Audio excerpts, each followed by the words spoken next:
It's the end of the day with Ray. Hello, my friends. Well, folks, today we're going to jump in that gigantic, sharp, interactive board. I want to share some thoughts on some lawsuits out there in the industry.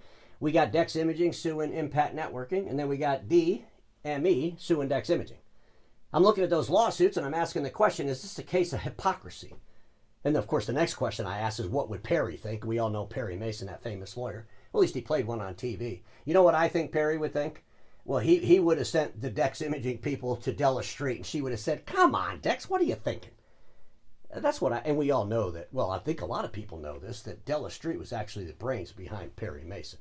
But I'll get into those lawsuits. I'll share some thoughts on why I believe it's a case of hypocrisy. But then we got another lawsuit, and this time I'm asking, are there pictures? So the ex-CEO of POA, well, he's in another sexual misconduct lawsuit. I mean, when I read this in the Oregonian, I thought they were like share and repeat articles. But no, this was actually published October 14th of 2025, so we'll get into that too. But let's start out with the Dex Imaging lawsuits. They're in two of them. Dex Imaging versus Impact and DME versus Dex Imaging. And when I look at these lawsuits, I think, what the hell? It seems kind of hypocritical. Let me explain what I mean by that.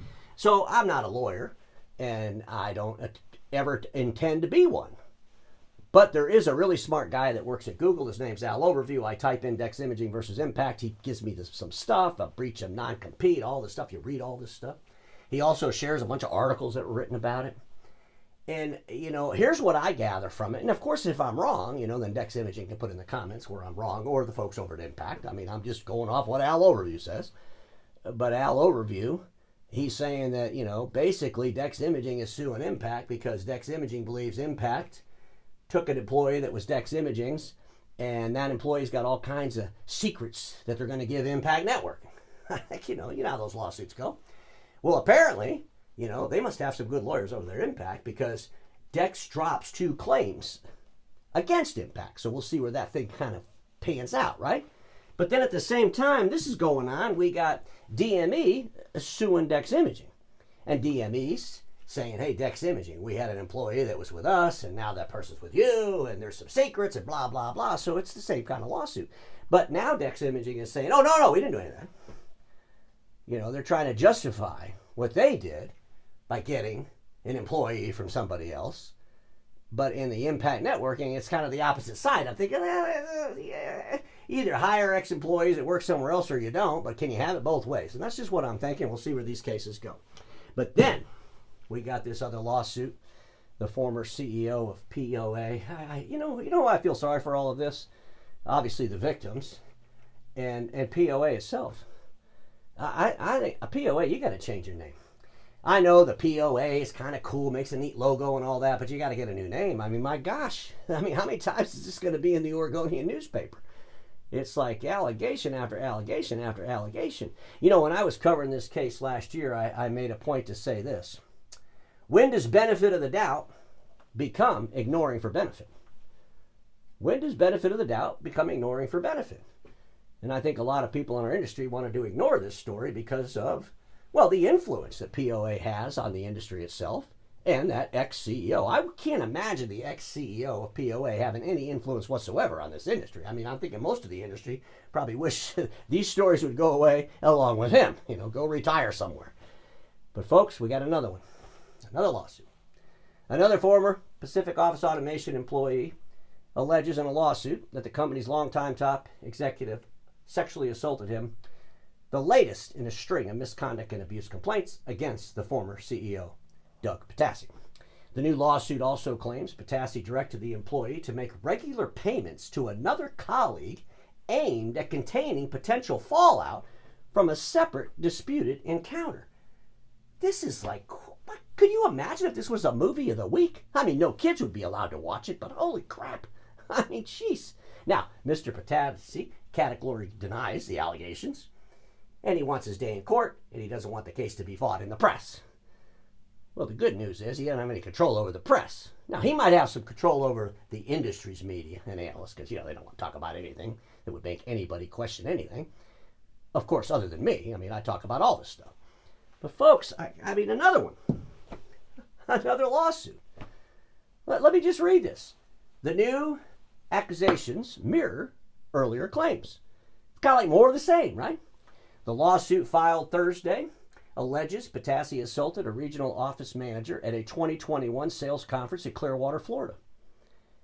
Folks, I can't even read the claim. I mean, you got to go read the accusation for yourself. It's out there. I'm not going to read that publicly. If any kids are watching the show, they'll be asking their parents all kinds of questions. But I do want to drop down to a couple things. They're seeking at least $15 million in this lawsuit. It's a big number, right? And I want to read the last paragraph.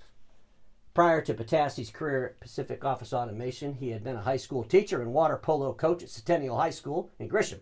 Patassi admitted to misconduct involving two boys who attended the school in 1987, pleading guilty to sexual abuse and endangering the welfare of a minor. He was sentenced to 5 years of probation on misdemeanor charges. I guess back in 1987, misdemeanor, put him on probation. You know, if that had been a few years later, well, Megan's Law would have applied.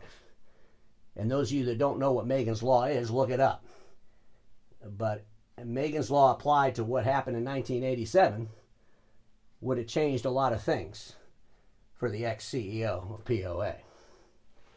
But folks, I just got to, it's crazy. So anyway, we had this meeting in 2021, so I went back to the Google machine because Al over knows everything, and I type in POA meeting, Clearwater Beach 2021, and this pops up. I mean, I see a picture of a Konica Minolta banner.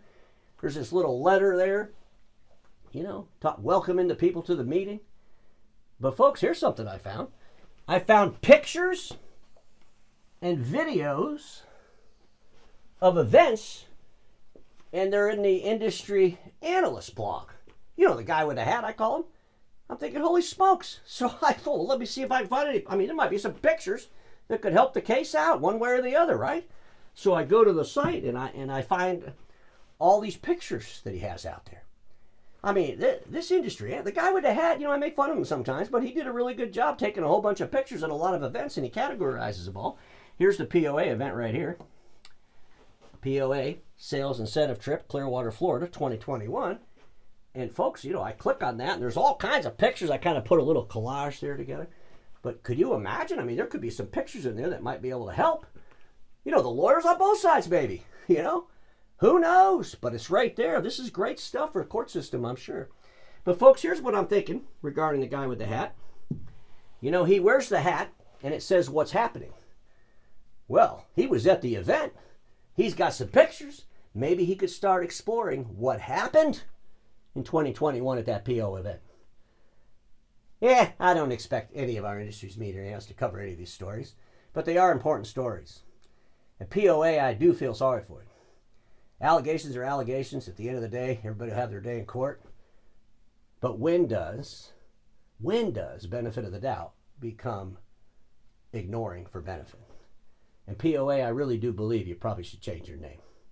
Because everybody watching me knows this. Status quo is the killer of all. It'll be invented. Don't get stuck there, and I'll see you all on Monday.